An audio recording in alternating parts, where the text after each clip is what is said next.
Hey, what's up everybody? I'm Anton, and today's episode is brought to you by Kelly, who's requested that we check out The Catalyst by one of our favorite bands on the channel, Linkin Park. We've already done 2 full album reactions, so if you want to check those out, first link down below, join everybody in the Patreon.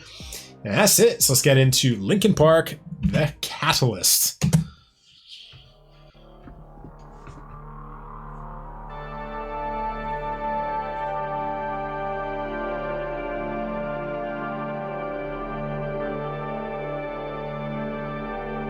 Is that an organ? Ooh.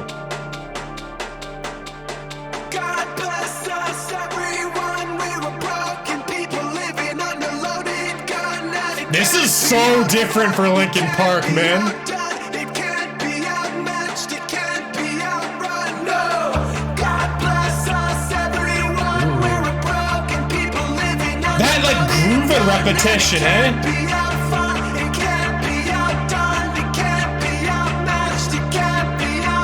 When's Chester gonna come in? Okay.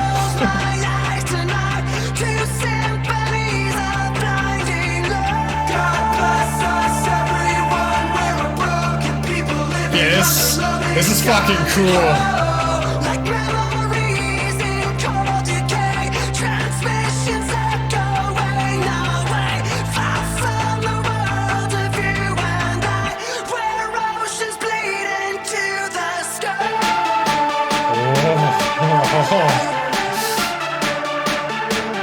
I love how this song just evolves. Whoa. Oh. God save us, everyone. Will we burn inside the fires of 1,000 suns for the sins of our They're the coolest videos too. the sins of our father, the sins of our young. No. God save us, everyone. Will we burn inside the fires of 1,000 Is it literally just this over and over?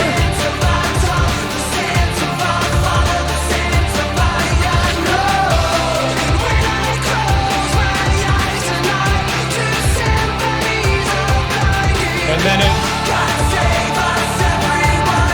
there's gonna have to be some big explosion at the end though. It's going somewhere. Is that Mike? Obviously, yeah. He looks so different.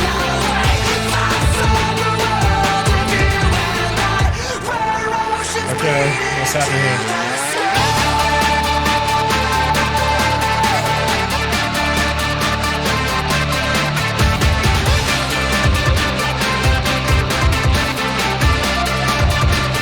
They've never done anything quite like this.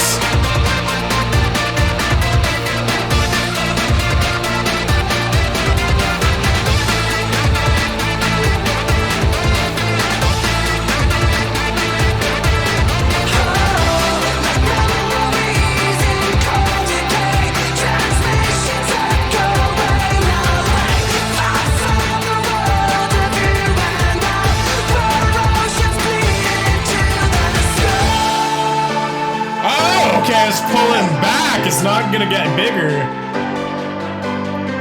I thought it was gonna explode there.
Wow. Okay, this was Linkin Park, The Catalyst.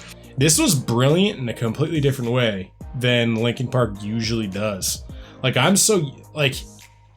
this was so repetitious. Like, literally, there's like two parts to this entire, like, there was literally, I think, two parts to this entire song. Like, you had the first half, which is just repeating the same motif over and over and over as the instrumental builds. And even that's really interesting. It's like so much of the time we have verse, chorus, and then the chorus is what repeats and the verse is what changes, right? And it's interesting that you have this one song that, yeah, most things, like the thing that changes is the lyrics. It's like the melody kind of stays the same and the backing track stays the same. But what changes is kind of the subtle shifts in the verses or whatever. And then this one, it's like the entire thing is the same, but there's like this like bedrock beneath it that's shifting the entire time. It's really interesting. It's like it like puts the entire idea of a song on its head a bit. That what a song is supposed to be. How a lot of time we're like, we need something that changes lyrically all the time, right? That's part of songwriting 101 is the verse changes. So when you have just something that doesn't really have a verse and doesn't really have a chorus, but it's just literally like, it's almost like a bridge. It's like this whole song is just one bridge that is just building and building and building and building. And then it fades out into another bridge. It's like, it's like this whole song is just two bridges.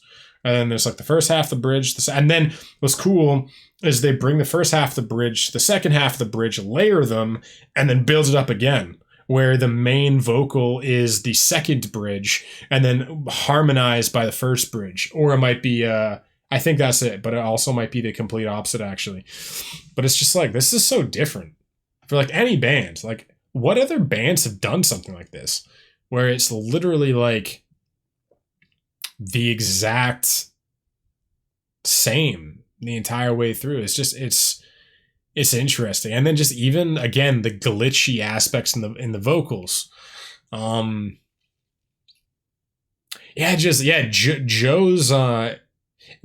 and we'll see if this was Mike and Joe this seems like a Mike and Joe creation. You know what I mean? Because obviously they did a lot of the more interesting instrumentals on the first two records. Like Nobody's Listening. And then Cure for the Itch. And I think there was another song on Hybrid Theory that they did together. But it was just like, their stuff is so cool. I love Joe. I think Joe's a genius. The stuff that he can create, Joe Hahn, on turntables and keyboards. God, he's so talented. But this whole thing is just different. This song is just this evolving beast. And it's like was there like really any guitar? It's like all keyboards, and even the drums were really interesting because they were so simulated, right? And it was just like this driving drum beat that it was almost like they programmed the drums, which they probably actually did. They probably just programmed the drums almost like a DJ kind of thing, and then he's playing in he probably plays it live because I guess anything that you can create in a drum track you can recreate live. But it's just, yeah, this is so different because it was so electronic, you know what I mean? But let's jump into lyrics now with this one. And yeah, so we're back with Linkin Park, The Catalyst. And verse 1, Mike Shinoda and Chester. And Mike looked completely different with that hood. Like, I barely recognized him. God bless us, everyone. We're a broken people living under a loaded gun. And it can't be outfought and it can't be outdone. It can't be outmatched, it can't be outrun. And then I did check earlier, and this is apparently about like the apocalypse or like, you know, climate disaster, the fall of civilization. And from that, yeah, God bless us everyone. We're broken people living under a loaded gun, and it can't be out fought. Again, the destruction of the world. It can't be outdone. It can't be outmatched. It can't be outrun. God bless us everyone. We're a broken people living under a loaded gun. And then. Oh, actually, never mind. I was completely wrong. There is a complete verse and chorus. Why did I not catch that? That's so weird. There's something about this song that is maybe because the verse and the chorus are so seamless. I think that's why. See, I kind of thought Oh, actually, I know exactly why. It's because, yeah. Wait a minute. And even the that's so strange. I was completely wrong.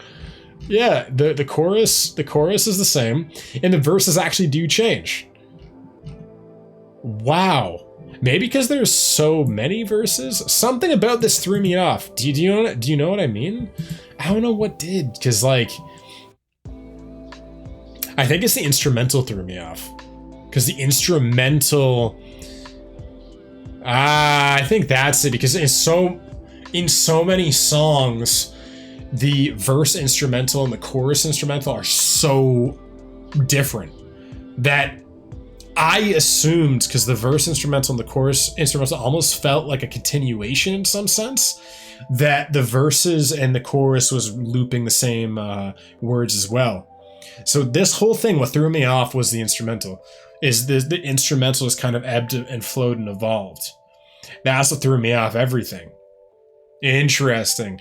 So it's actually cool. Leave it to Linkin Park to create a song that like kind of messes with instrumental expectations so much that it's hard to kind of get your head around the entire song, because this felt like almost like a an intermission song, like an instrumental song on a record that comes right before another song.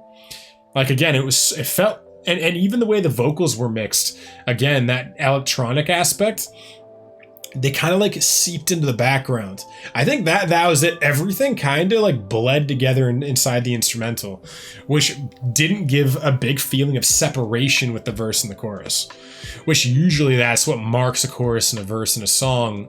Like sonically, is there's this like really big change between the feeling in a verse and a chorus, where the feeling evolved the entire time. So even though the lyrics were changing and the melody and the vocals were changing, it felt like it was one looping thing. And when I close my eyes tonight to symphonies of blinding light, is that like nuclear Armageddon? God bless us everyone, we're broken people living under a loaded gun. So here we go. This is why it also throws you for a loop, because they reuse certain lines in the chorus and the verse to give it a more of a feeling of seamless transition. Transmissions echoing away, far from the world of you and I, where oceans bleed into the sky. Some just cool imagery. God save us everyone, will we burn inside the fires of 1,000 suns, for the sins of our hand, the sins of our tongue, the sins of our father, the sins of our young. No. And then even that's interesting. Like, again, I think that's what threw me off too, is that the verse is just repeating two parts. And it just kind of like loops. And then the chorus doesn't though. But again, it reuses parts of the verse in the chorus. Yeah, and because it's Mike and Chester kind of overplaying each other, it's not as simple as the older stuff where it was like Mike did the verses, Chester does the chorus. This is again more bleeding, more seamless. Their artistic expression is getting a bit more fluid here. And this does actually feel like a continuation of their artistic expression, in a very interesting way. Transmissions echoing away, far from the world of you and I, where oceans bleed into the sky. And that was... Okay, yeah. Yeah, same as last time. And do they actually change the... Well, yeah, God saves everyone, will we burn. God bless us everyone, we're broken people living in... Okay, so yeah, every chorus borrows something from the previous verse. Again, just cool, clever songwriting. And then, like memories and cold decay, transmissions echoing away. Yeah, there's so much repetition. It's like repetition is the theme of this song. The instrumental repeats itself a lot. The chorus repeats itself a lot. The verses repeat itself a lot. Yeah, constantly repeating motifs from earlier in the song. Yeah, this whole song, the theme, it feels so tight. It feels like if I look at this song, I'm like, oh, this song is all about repetition. Like, and I don't know if this is true. It also makes me think of Like, what is that word? Insanity is doing the same thing over and over again, expecting something to change. I think that was Albert Einstein's definition of insanity. Might not have been Einstein. It's some famous person. But it's almost like that kind of plays out. Like the whole song is about us losing ourselves and destroying our planet through doing the same stupid shit over and over and over again. And then the song is doing the same stuff over and over again. But it's kind of building and embarking on a journey within a simple motif. So it's kind of like, I don't know if that was actually the reason behind it, but there is some just like clever thematic dynamics and connections between the meaning of the song and the way it's presented sonically. Man, but ladies and gentlemen, this was Linkin Park's The Catalyst. Overall, brilliant song. Probably the most interesting Linkin Park song we've done for sure. Like this blew me away sonically.